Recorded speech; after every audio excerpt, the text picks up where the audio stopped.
kamu. Kalau kamu bisa menyembuhkan anakku, saya beri kamu villa di BSD. Mereka menatapku seolah aku tidak pantas berdiri di ruangan itu. Lampu kristal menyala terang, tapi dinginnya menusuk lebih dalam dari rasa takutku. Gaun mahal yang kupakai tidak berarti apa-apa saat suara itu menghantam telingaku. Kau pikir uangmu bisa menyelamatkan dia? Suara seorang tamu menertawakanku. Bahkan dokter terbaikmu pun menyerah. Aku menggenggam meja, berusaha tetap tegak. Nafasku berat. Dunia yang dulu memujiku, kini memunggungiku. Mereka berbisik, mengamati wajahku yang mulai goyah. Lalu seseorang berjalan mendekat. Tatapannya tajam, penuh ejekan. Kau ibu macam apa yang bahkan tidak bisa menyelamatkan anak sendiri? Dadaku perih, tangan gemetar. Suara musik pesta seakan hilang, tersapu ombak rasa takut. Dan saat pintu itu terbuka, angin dingin menerobos masuk. Semua kepala menoleh. Aku tahu malam itu hidupku akan berubah. Bukan pelan, tapi seperti kaca yang jatuh dan pecah di lantai marmer. Aku tidak siap, tapi aku tidak punya pilihan. Tapi sebelum lanjut, saya doakan yang sudah subscribe. Semoga sehat selalu, panjang umur, rezekinya lancar, dan yang punya hutang segera lunas. Dan jangan lupa komen dari mana kalian nonton video ini. Yuk kita mulai ceritanya. Cahaya lampu kristal berkilau seperti kilatan matahari di tengah malam, memantul pada permukaan lantai marmer yang begitu licin hingga bayangan orang pun seperti melayang. Para tamu bergaun mahal berbaur dengan iringan musik lembut yang sengaja dimainkan untuk menegaskan kemewahan pesta terbesar tahun itu. Di antara keramaian yang penuh senyum palsu, berdirilah Rina. Wajahnya dilapisi riasan sempurna dan tubuhnya dibungkus gaun yang memantulkan cahaya bagai permata hitam. Setiap langkahnya membuat orang menyingkir setengah langkah, seolah memberi jalan kepada ratu yang tak boleh tersentuh. Rina mengangkat gelas champagne dengan anggun, senyum tipis terukir, bukan tanda bahagia, melainkan kebiasaan seorang penguasa sosial. Ia dikenal bukan karena kebaikannya, melainkan karena keangkuhannya. Harta, status, dan pengaruh adalah mahkotanya yang tak terlihat. Begitulah dunia memandangnya, dan Rina menikmati setiap detiknya.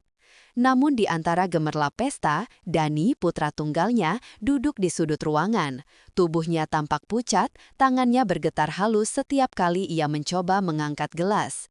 Beberapa tamu menatapnya dengan iba, namun tak seorang pun berani bertanya. Mereka tahu kesehatan Dani adalah topik yang diselimuti misteri. Ia baru memulai karirnya, tetapi penyakit yang perlahan merenggut kekuatannya membuat masa depan itu terasa apuh. Rina melihatnya dari kejauhan, senyuman angkuhnya runtuh sepersekian detik hanya untuk kembali tersusun seperti topeng yang dipaksakan. Ia berjalan menghampiri Dani, duduk di sampingnya, dan memegang tangannya sejenak. Suasana pesta tidak mampu menutupi getaran cemas di matanya. Tidak ada dokter yang mampu memberi jawaban pasti. Penyakit degeneratif yang menyerang Dani makin hari makin tak terduga. Hari ini ia bisa berjalan, besok mungkin ia tak mampu berdiri.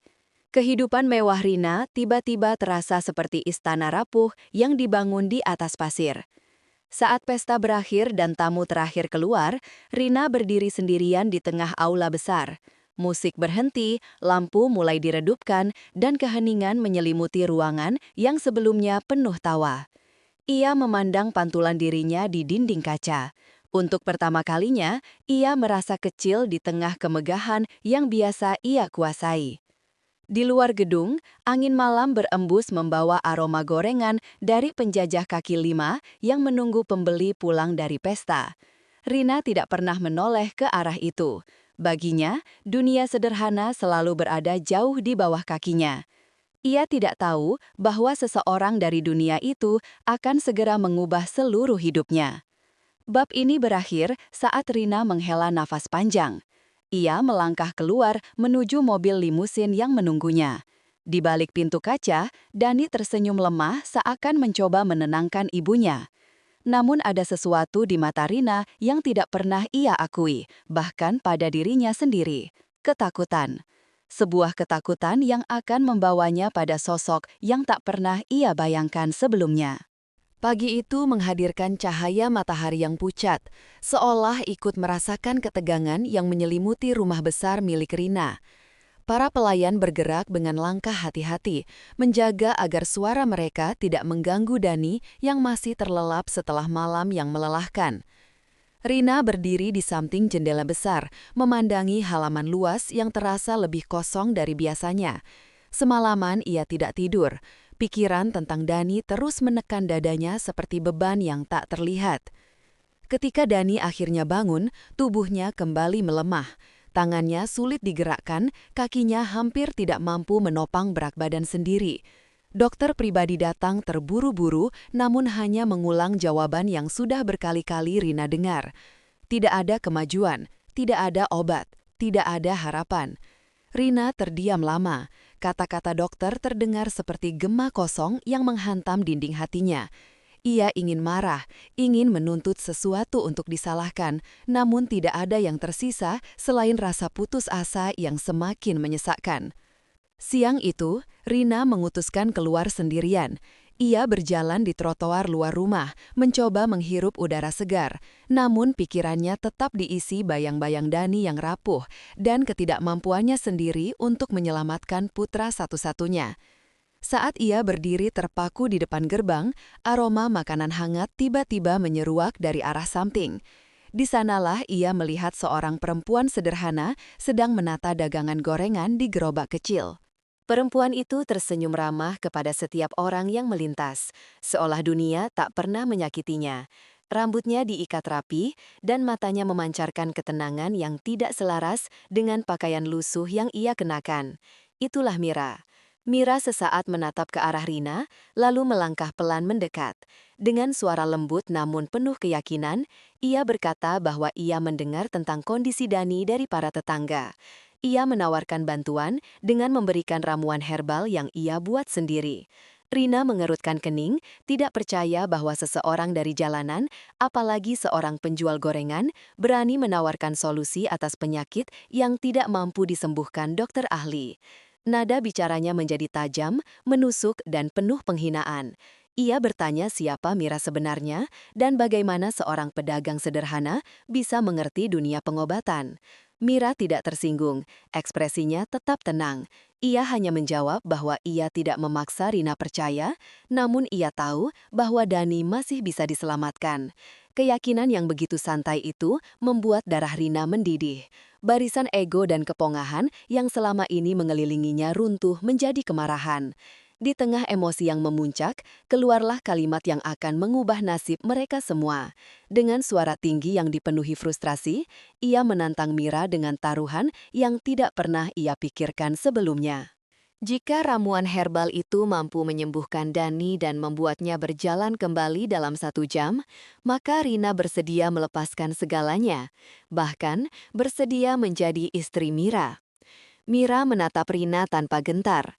Ada kesedihan halus di matanya, seolah ia tidak menginginkan taruhan itu. Namun ia menerima dengan ketulusan yang membuat Rina semakin gelisah. Ketika Mira menyerahkan botol kecil berisi ramuan herbal, udara seakan membeku. Tidak ada angin, tidak ada suara, hanya tatapan dua dunia yang saling bertabrakan. Rina menggenggam botol itu dengan tangan gemetar, bukan karena takut pada isi botol, tetapi karena sesuatu yang jauh lebih menakutkan. Sebuah perasaan bahwa ia mungkin baru saja mengucapkan janji yang tidak bisa ia tarik kembali. Saat Rina melangkah kembali ke rumah, botol itu terasa berat, seperti membawa masa depan yang belum ia pahami. Di kejauhan, Mira masih berdiri menatapnya, diam-diam menunggu apakah takdir akan bergerak hari itu. Rumah besar itu terasa lebih dingin saat Rina melangkah masuk sambil menggenggam botol kecil pemberian Mira. Setiap pelayan memperhatikan gerak-geriknya, namun tidak ada yang berani bertanya. Rina menuju kamar Dani dengan langkah yang serba ragu. Ia sendiri tidak memahami apa yang sedang ia lakukan. Bagaimana mungkin seorang sosialita seperti dirinya mempertimbangkan ramuan dari penjual gorengan? Namun di balik keraguan itu, ada rasa putus asa yang menjeratnya semakin kuat. Dani terbaring lemah di ranjang. Nafasnya pendek dan dadanya naik turun dengan usaha yang begitu besar. Ketika Rina mendekat, matanya yang letih perlahan terbuka. Ia tersenyum kecil, berusaha menenangkan ibunya, meski jelas ia sedang berjuang keras menahan rasa sakit.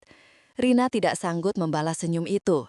Tangannya gemetar ketika ia membuka tutup botol ramuan. Aroma herbal yang kuat menyebar di ruangan, bukan bau yang meyakinkan, setidaknya bagi Rina.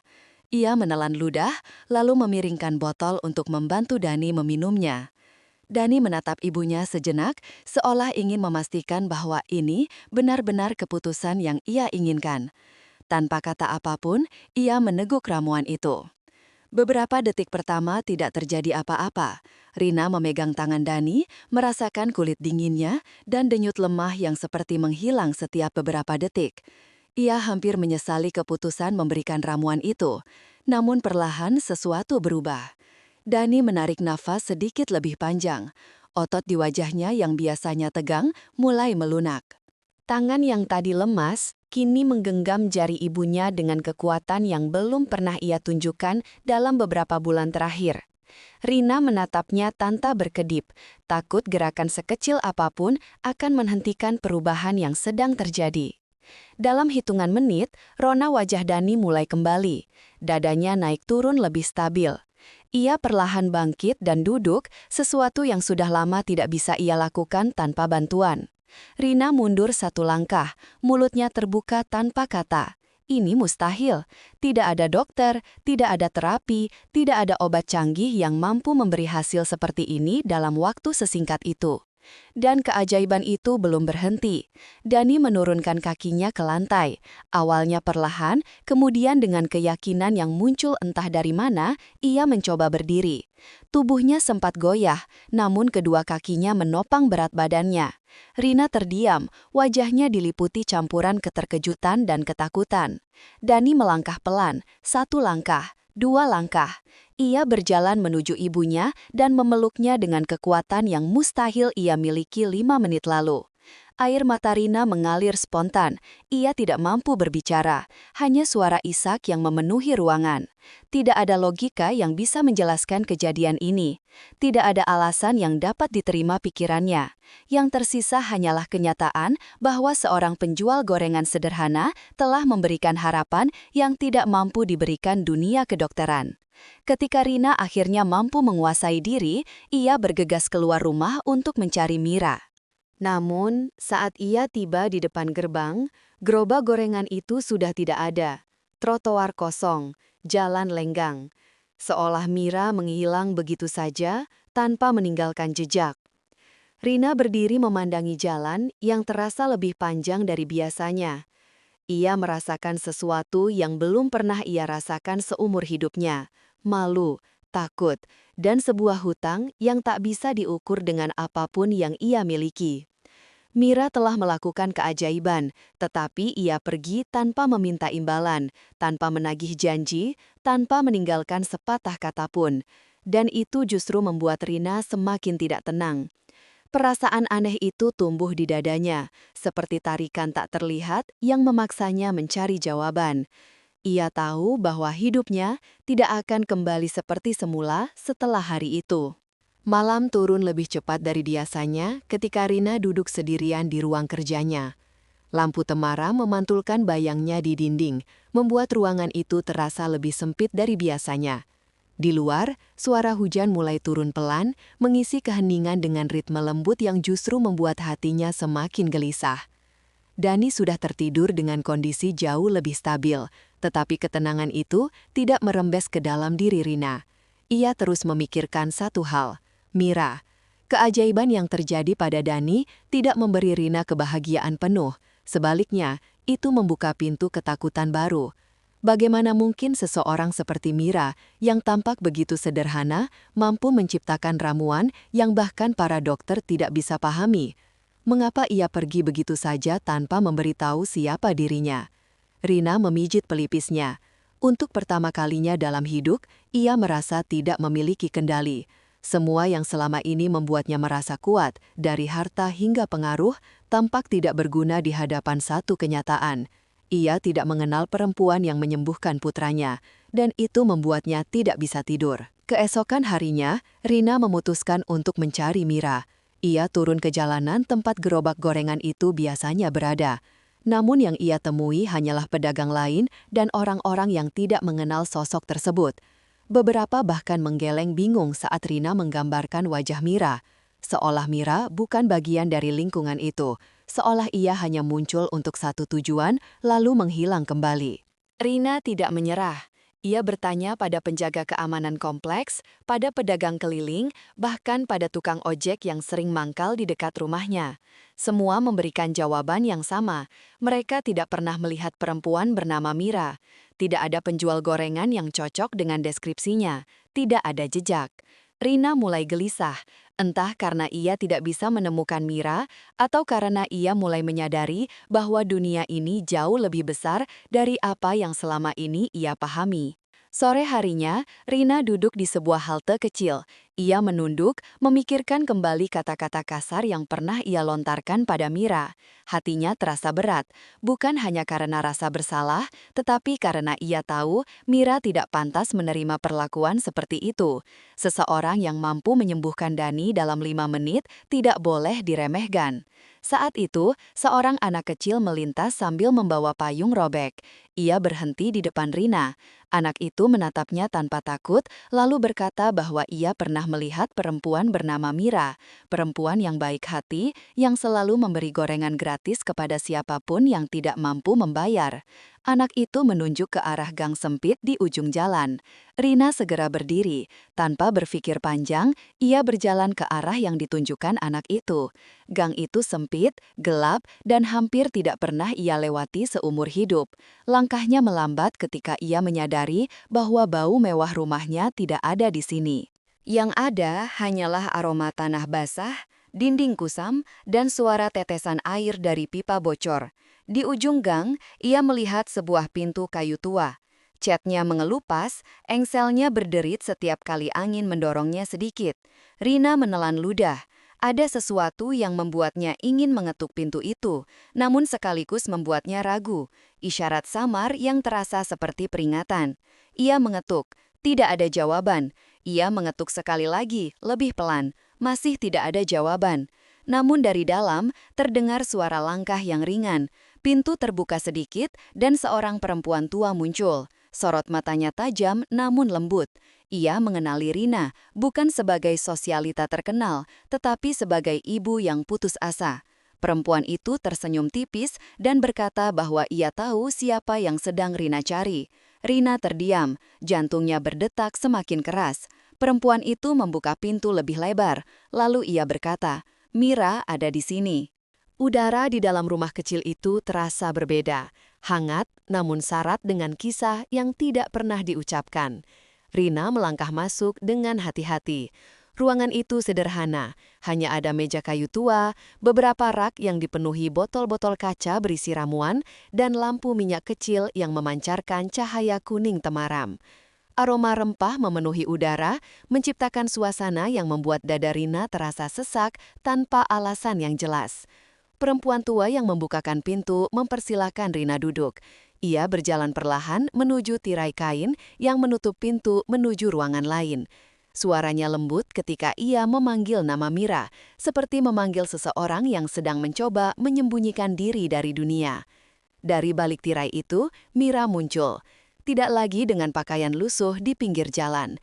Kini ia mengenakan baju sederhana berwarna tenang, wajahnya jauh lebih lembut, namun sorot matanya tetap sama, tenang, dalam, menyimpan sesuatu yang tidak semua orang sanggup pahami. Rina berdiri spontan, ada puluhan kata yang ingin ia ucapkan, permintaan maaf, pertanyaan, kekaguman, tetapi semuanya terhenti di tenggorokan. Yang keluar hanya nafas berat yang membuktikan betapa kacau perasaannya. Mira tersenyum tipis, senyuman yang tidak menuntut penjelasan apapun. Rina akhirnya memaksa dirinya bicara. Ia mengulang kata-kata kasar yang pernah ia lontarkan. Suara Rina bergetar saat ia meminta maaf dengan tulus. Namun Mira mengangkat tangan meminta Rina duduk. Tidak ada kemarahan dari Mira, tidak ada dendam. Hanya rasa iba yang samar, seakan ia sudah memahami luka Rina jauh sebelum Rina menyadarinya sendiri. Setelah beberapa saat hening, Rina bertanya tentang ramuan yang menyembuhkan Dani. Ia bertanya, siapa sebenarnya Mira, mengapa ia memiliki kemampuan yang tidak dimiliki siapapun, mengapa ia menghilang setelah memberikan keajaiban itu. Mira menarik nafas panjang. Ia mulai bercerita dengan suara yang lembut tetapi penuh beban. Ia mengungkapkan bahwa ia berasal dari keluarga tabib terkenal. Selama generasi, keluarganya menyimpan ilmu pengobatan kuno yang mampu menyembuhkan penyakit langka, penyakit yang tidak dipahami dunia medis modern. Ramuan yang ia berikan kepada Dani bukanlah keajaiban tiba-tiba, melainkan hasil ratusan tahun pengetahuan. Namun, pengetahuan itu menarik perhatian kelompok gelap yang ingin memonopolinya. Sebuah sindikat obat besar yang menginginkan resep rahasia keluarga Mira untuk dijadikan produk komersial. Mira menolak menjualnya. Penolakannya membuat hidupnya hancur. Sindikat itu menyebarkan fitnah, menghancurkan reputasinya, membuatnya hidup dalam pelarian. Itu sebabnya ia bersembunyi sebagai penjual gorengan, bukan karena ia tidak mampu hidup lebih baik, tetapi karena ia tidak ingin orang lain terkena dampak ancaman yang membayangi dirinya. Saat Mira bercerita, suara hujan di luar semakin deras, seolah dunia pun ikut menyimak kisah yang terlupakan. Rina mendengarkan tanpa berkedip. Setiap kata Mira seperti menyingkap satu lapisan kebenaran yang tidak pernah ia duga. Namun ada pertanyaan lain yang mengganggu pikirannya. Mengapa Dani mulai melemah lagi pagi tadi? Mira terdiam. Ekspresi tenangnya perlahan berubah. Ia menjelaskan bahwa ramuan itu hanya membuka jalan. Penyembuhan sejati membutuhkan kestabilan emosi, ketenangan jiwa, dan kesediaan untuk menerima perubahan. Jika hati masih dipenuhi kegelisahan atau kesombongan, ramuan itu tidak akan bertahan lama. Penyakit dapat kembali menyerang. Rina menunduk. Kata-kata itu terasa seperti tamparan. Ia selama ini hidup dalam ego yang tidak pernah ia lepaskan. Meskipun ia mencintai Dani, sebagian dari jiwanya masih terperangkap dalam dunia kemewahan dan gengsi. Rina merasa goyah. Namun sebelum ia sempat bertanya lebih jauh, suara langkah terburu-buru terdengar dari luar rumah. Seseorang berlari melewati gang sempit, lalu berhenti tepat di depan pintu. Pintu diketuk keras. Bukan ketukan orang yang datang membawa kabar baik. Perempuan tua itu menoleh pada Mira dengan wajah pucat. Mira berdiri perlahan, memandang Rina dengan sorot mata yang tiba-tiba dipenuhi kewaspadaan. Rina merasakan bulu kuduknya berdiri, ancaman yang selama ini membayang-bayangi Mira tampaknya telah menemukan jejaknya. Ketukan itu kembali terdengar, lebih keras, lebih mendesak. Rumah kecil yang tadinya terasa hangat, kini berubah menjadi ruang sempit penuh ketegangan. Lampu minyak di sudut ruangan bergoyang pelan, seolah merasakan getaran ketakutan yang merambat di udara. Mira berdiri tegak memandang pintu. Wajahnya tidak lagi memancarkan ketenangan seperti sebelumnya. Ada kewaspadaan yang begitu tajam, seperti seseorang yang telah hidup terlalu lama dalam kejaran bahaya. Rina menelan ludah, tangannya menggenggam ujung selendang dengan begitu kuat, hingga buku jarinya memutih. Perempuan tua itu melangkah pelan menuju pintu, tetapi Mira menahan lengannya. Ia menggeleng pelan. Ketukan itu bukan ketukan orang yang mereka kenal. Rina merasakan jantungnya berdebar semakin cepat. Ia tahu, bahkan tanpa dijelaskan, bahwa dunia yang memburu Mira telah menemukan pintu ini. Suara dari luar itu terdengar semakin jelas. Ada dua suara laki-laki, rendah dan kasar. Mereka menyebut nama Mira dengan nada menuntut, nada yang syarat ancaman, nada yang membuat Rina mengerti bahwa apapun yang ditakutkan Mira selama ini bukan sekedar cerita masa lalu. Tanpa peringatan, salah satu dari laki-laki itu mulai mencoba mendobrak pintu. Guncangannya keras, membuat debu dari atap kayu berjatuhan. Rina tersentak mundur. Perempuan tua itu menutup mulutnya rapat-rapat agar tidak berteriak. Mira berdiri di depan mereka berdua, menjadi satu-satunya benteng yang memisahkan mereka dari dunia yang hendak merenggut segalanya. Mira lalu bergerak cepat. Ia meraih sebuah kantong kecil dari rak ramuan, mengikatnya dengan benang merah, dan menyerahkannya kepada Rina. Suaranya pelan namun tegas. Kantong itu berisi bahan penting untuk menstabilkan kondisi Dani. Jika sesuatu terjadi pada dirinya, Rina harus menyelamatkan anaknya terlebih dahulu. Rina memandang kantong itu dengan mata melebar. Ia merasa dunia terbalik. Sosok yang selama ini ia rendahkan telah menjadi pelindung bagi keluarganya. Ia ingin bertanya banyak hal, ingin mengetahui rencana Mira, tetapi suara benturan dari pintu membuatnya tidak mampu mengucapkan satu kata pun. Mira meminta Rina dan perempuan tua itu bersembunyi di ruangan belakang.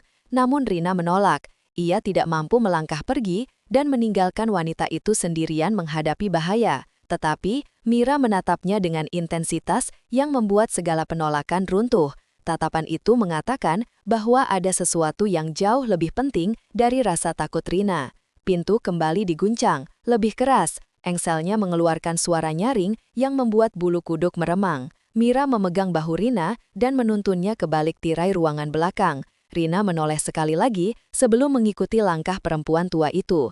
Ia melihat Mira berdiri tegap menghadap pintu, tubuhnya tenang, matanya tidak bergeming. Rina dan perempuan tua itu bersembunyi di ruangan gelap, hanya terdengar suara deru napas mereka. Rina menutup mulut dengan tangan agar tidak mengeluarkan suara. Jantungnya berdetak begitu keras hingga ia yakin orang di luar bisa mendengarnya. Detik-detik terasa seperti menit panjang yang tidak pernah berakhir. Lalu, pintu rumah itu pecah. Suara kayu retak dan terbelah memenuhi ruangan, diikuti langkah-langkah cepat masuk ke dalam. Suara laki-laki itu bercampur dengan bunyi barang yang terjatuh. Mereka memanggil nama Mira dengan nada mengancam. Mira menjawab dengan suara tenang, namun Rina tidak bisa mendengar apa yang ia katakan. Tidak ada teriakan, tidak ada suara perlawanan, tidak ada benturan tubuh. Hanya keheningan. Keheningan yang begitu panjang hingga membuat telinga berdenging. Perempuan tua itu menggenggam tangan Rina dengan erat, seolah menahan agar wanita itu tidak melompat keluar ruangan. Rina menahan nafas, matanya melebar. Ia ingin melihat apa yang terjadi, tetapi ketakutan menahannya seperti tangan tak terlihat yang mencengkeram tubuhnya. Lalu, langkah kaki seseorang mendekat ke ruangan belakang. Perlahan, teratur, bukan langkah tergesa atau brutal. Langkah itu berhenti tepat di depan tirai. Rina merasakan tubuhnya membeku. Tirai bergeser sedikit, dan sosok itu muncul. Sosok yang muncul dari balik tirai membuat napas Rina terhenti. Mira berdiri di ambang pintu, wajahnya pucat namun tetap tenang. Tidak ada luka yang terlihat, tetapi ada sesuatu di matanya yang berbeda. Sesuatu yang berat, seakan ia baru saja melakukan hal yang memisahkan masa lalunya dari masa depannya selamanya. Perempuan tua itu segera berlari mendekat, memeriksa Mira dari ujung rambut hingga ujung kaki. Mira hanya mengangguk pelan, memberi isyarat bahwa ia baik-baik saja. Rina berdiri perlahan, namun kakinya terasa lemas ketika melihat bayangan dua laki-laki tergeletak tidak sadarkan diri di ruang depan. Mereka bernapas, namun tidak bergerak. Seakan sesuatu telah merenggut kesadaran mereka tanpa kekerasan. Rina ingin bertanya apa yang terjadi, namun kata-kata itu tidak pernah sampai ke bibirnya. Mira memalingkan pandangannya dari tubuh-tubuh yang tak sadarkan diri itu, lalu berjalan menuju rak kayu, mengambil beberapa botol ramuan, dan memasukkannya ke dalam tas kulit kecil. Gerakannya cepat dan teratur, seolah ia tahu waktu mereka tidak banyak. Ia menatap Rina tanpa senyum. Sorok matanya lembut, namun juga penuh kesungguhan. Ia mengatakan bahwa kedatangan para lelaki itu hanya sebagian kecil dari ancaman yang akan datang. Sindikat yang memburu dirinya tidak akan berhenti sampai mereka mendapatkan apa yang mereka inginkan. Dan sekarang, setelah Rina datang ke tempat persembunyiannya, ancaman itu bukan hanya tertuju kepada Mira, tetapi juga kepada Dani dan Rina sendiri. Kata-kata itu menghantam dada Rina seperti gelombang dingin. Rasa bersalah menyergap dirinya. Ia datang untuk meminta maaf, untuk mencari penjelasan, tetapi tanpa ia sadari, ia telah menarik bahaya ke dalam hidup Mira. Ke dalam rumah kecil yang menjadi tempat perlindungan terakhir bagi perempuan itu. Mira menutup tasnya dengan cepat. Ia mengatakan bahwa mereka harus pergi sebelum para lelaki itu sadar. Perempuan tua itu mengangguk, matanya mengisyaratkan bahwa ia sudah terlalu sering melihat pemandangan seperti ini, bahwa pelarian telah menjadi bagian dari hidup mereka. Namun Rina tidak bergerak, dadanya terasa sesak oleh sesuatu yang tidak bisa ia kendalikan. Sebuah kenyataan yang baru meresap sepenuhnya. Ia telah berjanji. Kalimat yang ia ucapkan dengan emosi dan kesombongan kini kembali menghantuinya. Janji yang ia lontarkan tanpa berpikir panjang, tetapi kini memiliki bobot yang jauh lebih besar dari apa yang pernah ia bayangkan. Jika Mira menyembuhkan Dani, ia akan menyerahkan segalanya, bahkan dirinya. Dan Mira telah melakukan lebih dari sekedar menyembuhkan. Ia mempertaruhkan hidupnya. Mira mendekat. Ia berdiri hanya beberapa langkah dari Rina. Suaranya lembut, namun memberikan tekanan yang tidak bisa diabaikan. Mira tidak menuntut apapun, tidak meminta balasan, tidak mengungkit janji itu. Ia hanya berkata bahwa hidup Dani kini berada dalam keseimbangan yang rapuh, dan ramuan yang ia berikan hanya dapat bekerja sepenuhnya jika Rina sudah benar-benar siap melepaskan beban yang selama ini ia genggam. Keangkuhan, kepahitan, rasa takut kehilangan, semuanya. Rina merasakan dadanya bergetar. Ia ingin mengatakan bahwa ia bersedia melakukan apapun, bahwa ia rela meninggalkan segalanya. Tetapi kata-kata itu terasa hambar di mulutnya karena ia menyadari sesuatu yang lebih dalam dari itu. Ia tidak hanya ingin menepati janji, ia ingin melindungi Mira. Perasaan itu datang tidak dalam bentuk cinta yang tiba-tiba, melainkan seperti kesadaran yang tumbuh pelan-pelan, menyusup dari luka dan ketakutan yang mereka bagi bersama. Mira kembali menatap pintu depan, memastikan bahwa ancaman belum bangun. Ia memberi isyarat agar mereka bersiap. Tetapi sebelum Mira sempat melangkah, Rina menghentikan gerakannya dengan satu kalimat. Kalimat yang keluar begitu jujur hingga membuat ruangan itu seketika menjadi hening. Ia berkata bahwa ia memilih Mira, bukan karena janji, bukan karena hutang, tetapi karena kehadiran Mira telah mengguncang dunianya dan menunjukkan kebenaran yang selama ini ia hindari. Mira terdiam, senyuman tipis muncul perlahan, begitu lembut hingga hampir tidak terlihat. Namun sebelum ia menjawab, suara helaan napas berat terdengar dari ruang depan. Salah satu dari lelaki itu mulai sadar, dan waktu mereka habis. Suara helaan napas dari ruang depan membuat seluruh ruangan membeku. Lampu minyak bergetar kecil, bayangannya menari di dinding, seolah mengikuti ketegangan yang merayap cepat seperti kabut hitam. Mira menoleh ke arah pintu, tubuhnya sudah bersiap. Tidak ada waktu untuk ragu, tidak ada waktu untuk kata-kata panjang. Perempuan tua itu memberi isyarat agar mereka keluar melalui pintu belakang. Jalan itu tidak pernah dipakai, kecuali saat keadaan benar-benar genting. Engselnya berderit pelan ketika dibuka, mengeluarkan suara yang terdengar terlalu keras dalam keheningan yang menekan.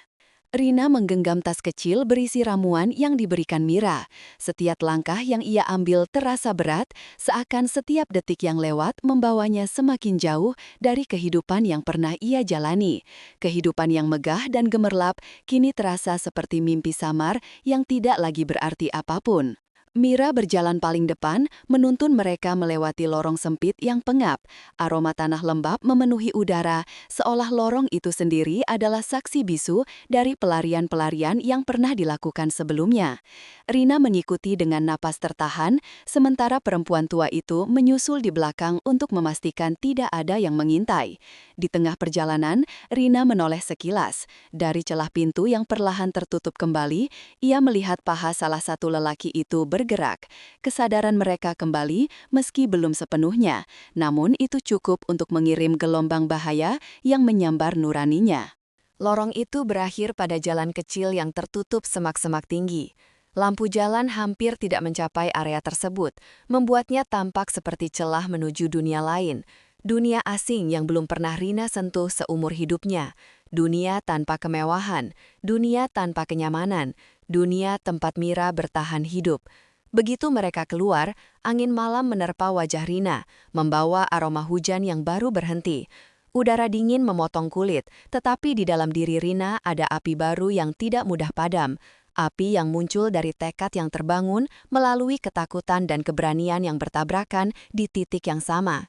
Mira memberi isyarat agar mereka bergerak cepat, namun sebelum Rina sempat melangkah lebih jauh, suara langkah tergesa datang dari arah rumah, bukan satu, lebih dari dua. Langkah yang bergegas dan saling menabrak, pertanda para lelaki itu telah sepenuhnya sadar dan keluar melalui pintu depan. Mira menarik tangan Rina, menggiringnya ke arah gang lain yang lebih sempit. Di sana gelap begitu pekat hingga sulit membedakan mana bayangan dan mana dinding.